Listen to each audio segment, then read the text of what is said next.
اے محمد صلی اللہ علیہ وآلہ وسلم، سورج کے ڈھلنے سے رات کے اندھیرے تک ظہر، عصر، مغرب، عشاء کی نمازیں اور صبح کو قرآن پڑھا کرو، کیونکہ صبح کے وقت قرآن کا پڑھنا فرشتوں کی حاضری کا موقع ہوتا ہے، اور بعض حصہ شب میں بیدار ہوا کرو اور تہجد کی نماز پڑھا کرو۔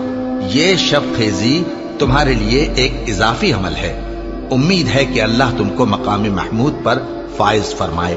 اور کہو کہ اے پروردگار، مجھے مدینے میں اچھی طرح داخل کیجو اور مکے سے اچھی طرح نکالیو، اور اپنے ہاں سے زور و قوت کو میرا مددگار بنائیو، اور کہہ دو کہ حق آ گیا اور باطل نابود ہو گیا، بے شک باطل نابود ہونے والا ہے۔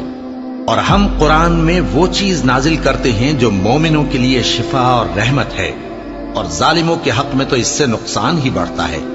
اور جب ہم انسان کو نعمت بخشتے ہیں تو روح گرداں ہو جاتا ہے اور پہلو پھیر لیتا ہے، اور جب اسے سختی پہنچتی ہے تو نا امید ہو جاتا ہے۔